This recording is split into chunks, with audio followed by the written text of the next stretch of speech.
राधे कृष्णा दोस्तों, मैं आराधना आप सभी का आपके अपने यूट्यूब चैनल में स्वागत करती हूँ। फिर से एक नया वीडियो लेके आप लोगों के समक्ष आ गई हूँ। तो जैसा कि हम सभी जान रहे हैं कि आज है मतलब कि नवरात्रि का 7वां दिन और 7वें दिन माँ काली की पूजा अर्चना की जाती है। तो आज हम माँ काली की एक पौराणिक कथा लेके आप लोगों के समक्ष आए हूँ। तो चलिए दोस्तों, वीडियो को आगे शुरू करते हैं। उससे पहले आप लोगों से रिक्वेस्ट है कि प्लीज़ अगर मेरी वीडियो थोड़ी भी अच्छी लगे तो एक लाइक ज़रूर कर दीजिएगा। चैनल पे पहली बार आए हैं तो सब्सक्राइब भी कर लीजिएगा। तो चलिए दोस्तों, आज का वीडियो हम शुरू करते हैं।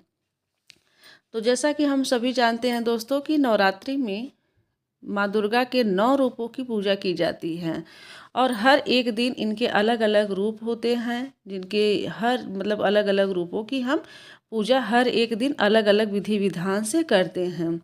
तो देवी दुर्गा की माता पार्वती का ही रूप माना जाता है। दुर्गा और माँ पार्वती एक ही हैं, इनका एक ही रूप है। ऐसा कहा जाता है कि क्रोध के कारण माता काली उत्पन्न हुई थी और इसी कारण उनके शरीर का रंग काला है। चलिए जानते हैं कि माँ काली कैसे बनी महाकाली। तो इनकी एक पौराणिक कथा है। तो चलिए आगे हम आप लोगों को सुनाते हैं कि पौराणिक काल में रक्तबीज नाम का एक असुर हुआ करता था। वह भगवान शिव का बहुत बड़ा भक्त था। उसने भगवान शिव की घोर तपस्या करके वरदान पाया था।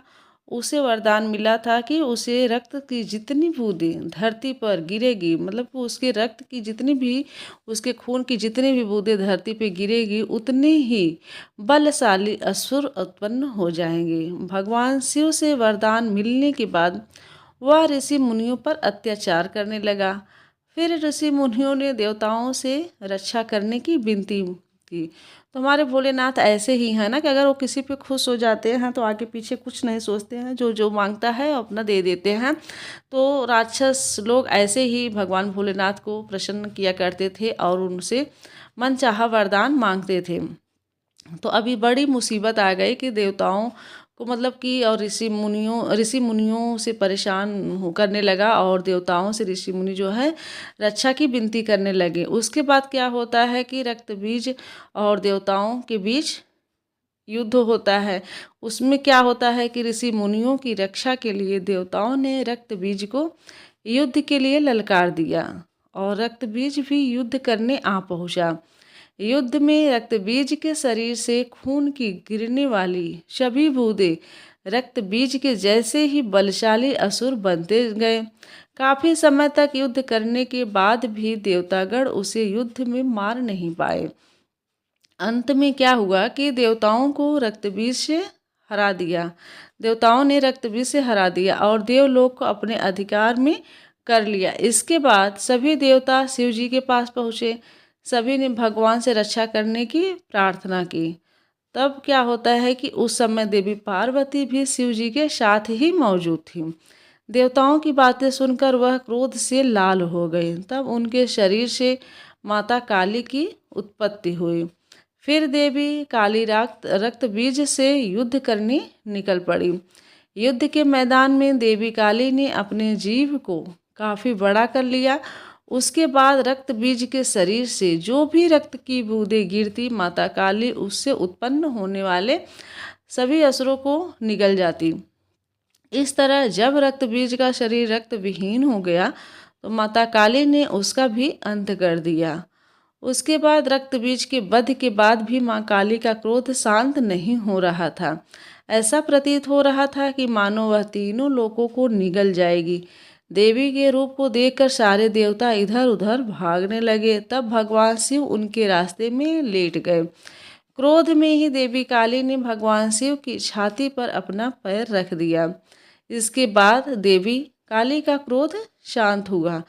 तो क्यों शांत हुआ कि शिव जी उनके पति थे और वो कि क्रोध में उनके सीने पे जो है अपना पैर रख दी, तो उनको थोड़ा सा बहुत दुख हुआ होगा, इसलिए उनका क्रोध जो है शांत हो गया। जब ये देख के आश्चर्य में हो गई कि अरे हम तो अपने पति के ऊपर अपना पैर रख दिए, तो ये देख के उनको बहुत गिल्ट फील हुआ और उनका तब उसके बाद क्रोध शांत हुआ।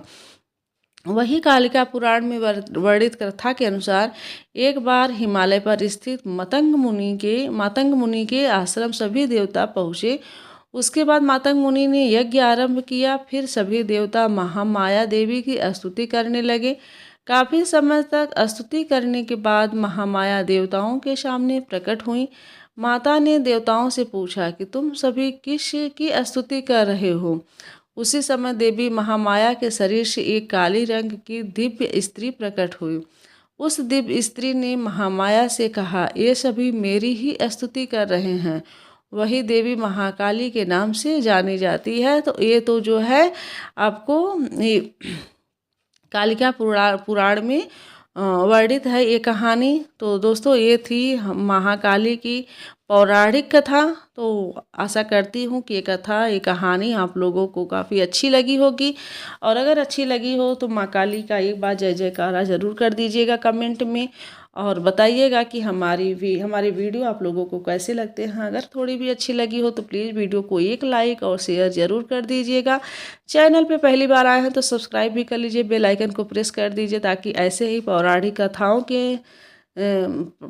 कथाओं से संबंधित और व्रत त्यौहार से संबंधित वीडियो आप लोगों को मिलते रहे। तो चलिए दोस्तों, आज के लिए इजाज़त चाहती हूँ। मिलती हूँ अगले वीडियो के साथ। तब तक के लिए राधे कृष्णा, हर हर महादेव, जय माता दी। Thank you.